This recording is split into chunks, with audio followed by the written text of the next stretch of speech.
एवं मैं मोनिका और आज मैं सुनाऊंगी साईं सचरित्र का अध्याय 10।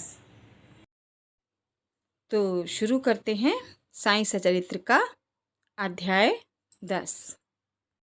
पसंद आए तो लाइक करिएगा। अद्भुत अवतारी श्री साईं।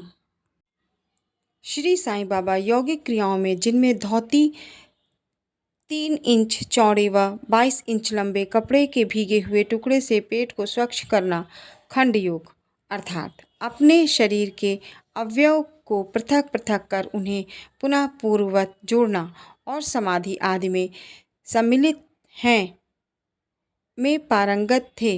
वे हिंदू थे, लेकिन शरीर से ये यवन से प्रतीत होते थे। कोई भी निश्चयपूर्वक नहीं कह सकता था कि वे हिंदू थे या यवन। वे हिंदुओं का रामनवमी उत्सव यथाविधि मनाते थे और साथ ही मुसलमानों का चंदन उत्सव भी। वे उत्सव में दंगलों को प्रोत्साहन तथा विजेताओं को पर्याप्त पुरस्कार देते थे। गोकुल अष्टमी को वे गोपाल कला उत्सव भी बड़ी धूमधाम से मनाते थे। ईद के दिन वे मुसलमानों को मस्जिद में नमाज पढ़ने के लिए आमंत्रित किया करते थे। एक बार मुहर्रम के मौके पर मुसलमानों ने मस्जिद में ताजिए बनाने व कुछ दिन वहां रख कर जुलूस निकालने का कार्यक्रम बनाया, लेकिन साईं बाबा ने केवल 4 दिन ही ताजियों को वहां रखने दिया और 5वें दिन बिना किसी राग द्वेष के उन्हें वहां से हटवा दिया। यदि समझा जाए कि वे यवन थे तो उनके कान हिंदुओं के रीति के अनुसार छिदे हुए थे, और यदि समझे कि वे हिंदू थे तो वे सुन्नत कराने के पक्ष में थे। नाना साहेब चंदोरकर, जिन्होंने उनको बहुत समीप से देखा था, उनके अनुसार उनकी सुन्नत नहीं हुई थी। साईं लीला पत्रिका में श्री B.V. देव द्वारा लिखित लेख बाबा यवन के हिंदू पृष्ठ 562 में वर्णित है के अनुसार यदि उन्हें हिंदू घोषित करें तो वे सदा मस्जिद में निवास करते थे, और यदि यवन कहें तो वे सदा ध्वनि प्रज्वलित रखते थे तथा अन्य कर्म जो कि इस्लाम धर्म के विरुद्ध हैं, जैसे चक्की पीसना, शंख तथा घंटा नाद, होम आदि कर्म करना, अन्नदान और अर्घ्य पूजन आदि सदैव वहाँ चलते रहते थे। यदि बाबा को यवन कहा जाए तो कुलीन ब्राह्मण व अग्निहोत्री भी उन्हें साष्टांग प्रणाम करते थे। यदि किसी ने उनके देश गांव के बारे में जानना चाहा तो वह मोहित होकर प्रश्न करना ही भूल गया। कहने का आशय यह है कि कोई भी इस निर्णय तक नहीं पहुंच सका कि बाबा यवन थे या हिंदू। वस्तुतः जो अहम व इंद्रजन्य सुखों को तिलांजलि देकर ईश्वर की शरण में आ जाता है तथा जब उसे ईश्वर से अभिन्नता प्राप्त हो जाती है, तब उसकी कोई जाति पाति नहीं रह जाती। इसी श्रेणी में श्री साईं बाबा थे। वे जातियों और प्राणियों में जरा भी भेदभाव नहीं रखते थे। फकीरों के साथ वह आमिष और मछली का भी सेवन कर लिया करते थे। कुत्ते भी उनके भोजन पात्र में मुंह डालकर स्वतंत्रता पूर्वक खाते थे, परंतु उन्होंने कभी कोई आपत्ति नहीं की। ऐसा अपूर्व और अद्भुत श्री साईं बाबा का अवतार था। यथार्थ में बाबा अखंड सच्चिदानंद थे। उनकी महानता और अद्वितीयता का बखान कौन कर सकता है। जिसने उनके श्री चरण कमलों की शरण ली उसे साक्षात्कार हुआ। अनेक साधु सन्यासी, साधक और अन्य मुमुक्षुजन भी श्री साईं बाबा के पास आया करते थे। बाबा भी सदैव उनके साथ चलते फिरते, उठते बैठते, उनसे वार्तालाप मनोरंजन करते थे। अल्लाह मालिक सदैव उनके होठों पर रहता था। वे कभी भी विवाद और मतभेद में नहीं पड़ते थे तथा सदा शांत और स्थिर रहते थे, परंतु कभी कभी वे क्रोधित हो जाया करते थे। वे सदैव ही वेदांत की शिक्षा देते थे। कोई भी अंत तक नहीं जान सका कि श्री साईं बाबा वास्तव में कौन थे।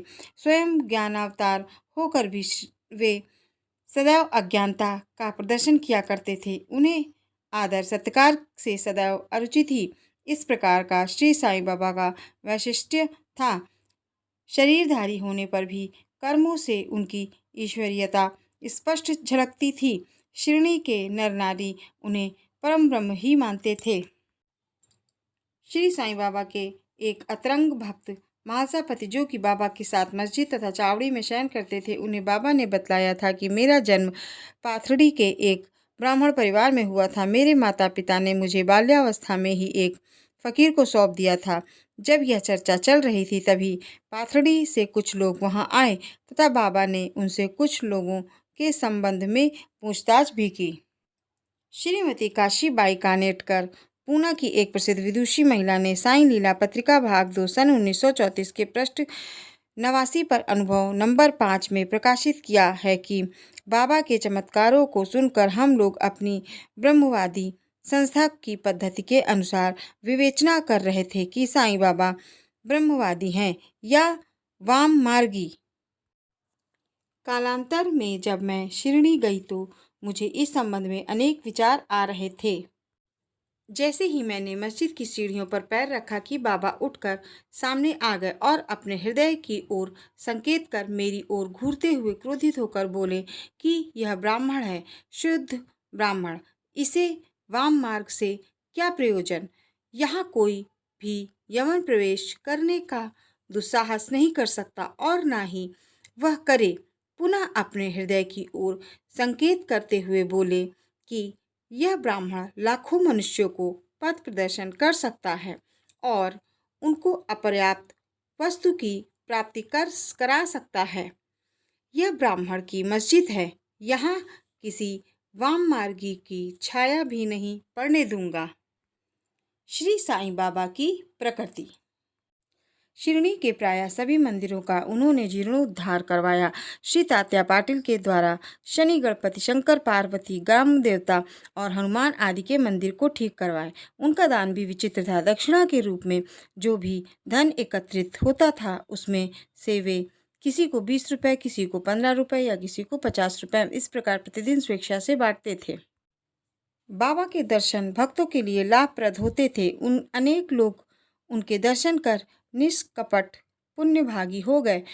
अनेकों की कुष्ठता दूर हो गई, अनेकों को मनवांछित फल मिला, पंगुओं की पंगुता नष्ट हो गई। उनकी कीर्ति दूर दूर तक फैलती गई और भिन्न भिन्न स्थानों से यात्रियों के झुंड शिरडी आने लगे। बाबा सदा धुनी के पास ही आसन जमाए रहते और वहीं विश्राम किया करते थे। वे कभी स्नान करते और कभी स्नान किए बिना ही समाधि में लीन रहते थे। वे सिर पर एक साफा, कमर में एक धोती और शरीर पर एक अंगरखा पहना करते थे। अपने जीवन काल के पूर्वार्ध में वे गांव में चिकित्सा कार्य भी किया करते थे। विलक्षण नेत्रोपचार। एक भक्त के नेत्र बहुत लाल हो गए थे, उनमें सूजन भी आ गई थी। जब उसे बाबा के पास लाया गया तो बाबा ने भिलावा पीस कर उसकी 2 गोलियां बनाई और रोगी के नेत्रों पर एक एक गोली चिपका कर कपड़े की पट्टी से नेत्र बांध दिए। दूसरे दिन पट्टी हटाकर नेत्रों के ऊपर जल की छींटें मारी, फलस्वरूप नेत्र ठीक हो गए। इसी तरह कई अन्य रोगियों का भी उन्होंने उपचार किया। बाबा की यौगिक क्रियाएं। बाबा सभी क्रियाओं से पारंगत थे। उनमें से केवल 2 का ही उल्लेख यहाँ किया जा रहा है। धौती क्रिया, आते साफ करने की क्रिया। हर तीसरे दिन बाबा मस्जिद से पर्याप्त दूरी पर एक वट वृक्ष के नीचे धौती क्रिया करते थे। एक बार लोगों ने देखा कि उन्होंने अपनी आंतों को उधर से बाहर निकालकर उन्हें चारों ओर से स्वच्छ किया और समीप के वृक्ष पर सूखने के लिए टांग दिया। शिरडी में इस घटना की पुष्टि करने वाले कुछ लोग अभी भी जीवित हैं। उन्होंने इस सत्यता की परीक्षा भी की थी। साधारण धौती क्रिया 3 इंच चौड़े व 22.5 फीट लंबे गीले कपड़े के टुकड़े से की जाती है। इस कपड़े को मुंह के द्वारा उदर में उतार कर लगभग आधा घंटे तक रखते हैं ताकि उसका पूरा प्रभाव हो जाए। तत्पश्चात उसे बाहर निकाल लेते हैं। पर बाबा की तो यह धौती क्रिया बड़ी विचित्र और असाधारण थी। खंडयोग। एक बार बाबा ने अपने शरीर के अंगों को अलग अलग कर मस्जिद के भिन्न भिन्न स्थानों पर बिखेर दिया। अकस्मात उसी दिन एक महाशय मस्जिद में पधारे और अंगों को इस प्रकार वह यहाँ वहाँ बिखरा देखकर भयभीत हो गए। पहले उनकी इच्छा हुई कि लौटकर ग्राम अधिकारी को यह सूचना देनी चाहिए कि किसी ने बाबा की हत्या कर दी है, परंतु सूचना देने वाला ही पहले पकड़ा जाता है। यह सोचकर वे मौन रहे। दूसरे दिन जब वे मस्जिद में गए तो बाबा को पूर्वतः स्वस्थ देखकर आश्चर्यचकित रह गए। बाबा की सर्वव्यापकता और दयालुता। ये घटना 1910 की है। बाबा दीपावली के दिन धूनी के निकट बैठे आग ताप रहे थे, साथ ही धूनी में लकड़ी भी डालते जाते थे। धूनी से प्रचंड लपटें निकल रही थीं। कुछ देर बाद उन्होंने लकड़ियां डालने के बदले अपना पूरा हाथ ही धूनी में जला दिया। हाथ बुरी तरह से झुलस गया। नौकर माधव तथा माधवराव देशपांडे ने बाबा को धुनी में हाथ डालते देखकर तुरंत दौड़कर उन्हें पीछे खींचा। माधवराव ने बाबा से कहा, देवा, आपने ऐसा क्यों किया? बाबा सावधान होकर बोले, यहाँ से कुछ दूरी पर एक लुहारिन जब भट्ठी धौंक रही थी तो उसी समय उसके पति ने उसे बुलाया। कमर से बंधे शिशु का ध्यान छोड़ वह शीघ्रता से वहां दौड़ कर गई। दुर्भाग्य से शिशु फिसलकर भट्ठी में गिर पड़ा। मैंने तुरंत भट्ठी में हाथ डालकर शिशु को बचा लिया। मुझे अपना हाथ जलने का दुख नहीं है, बल्कि मुझे संतोष है कि एक मासूम का जीवन बच गया।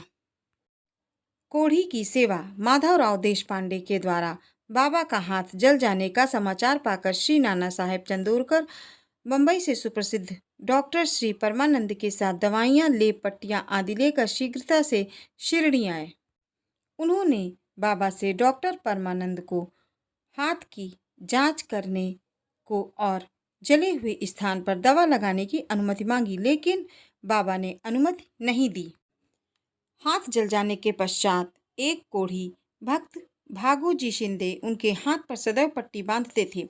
उनका कार्य था प्रतिदिन जले हुए स्थान पर घी मलना और उसके ऊपर एक पत्ता रखकर पट्टियों से उसे पुनः पूर्ववत कसकर बांध देना, घाव शीघ्र भर जाए। इसके लिए नाना साहेब चांदोरकर ने पट्टी छोड़ने तथा डॉक्टर परमानंद से जांच व चिकित्सा कराने का बाबा से बराबर अनुरोध किया।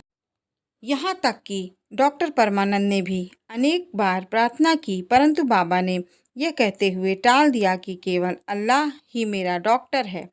उन्होंने हाथ का परीक्षण करवाना अस्वीकार कर दिया। डॉक्टर परमानंद की दवाइयाँ शिरडी के वायुमंडल में न घुल सकी और न उनका उपयोग ही हो सका। फिर भी डॉक्टर साहब का परम भाग्य था जो उन्हें बाबा के श्री दर्शन का लाभ हुआ। भागो जी को दवा लगाने की अनुमति मिल गई। कुछ दिनों बाद जब घाव भर गया तब सब भक्त सुखी हो गए, परंतु यह किसी को भी ज्ञात न हो सका कि कुछ पीड़ा शेष रही थी या नहीं। प्रतिदिन प्रातःकाल घृत से हाथ की मालिश और पुनः कसकर पट्टी बांधने का क्रम श्री साईं बाबा की समाधि पर्यंत चलता रहा। श्री साईं बाबा सदृश्यपूर्ण सिद्ध को यथार्थ में इस चिकित्सा की भी कोई आवश्यकता नहीं थी, परंतु भक्तों के प्रेमवश उन्होंने भागोजी की यह सेवा निर्विघ्न स्वीकार की।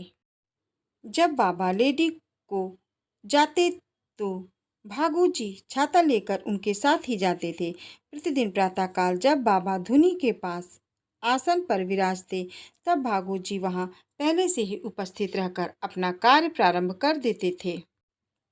भागोजी के पिछले जन्म के कर्मों के कारण वे कुष्ठ रोगों से पीड़ित थे। उनकी उंगलियां गल चुकी थी और शरीर पीप आदि से भरा हुआ था, जिससे दुर्गंध भी आती थी।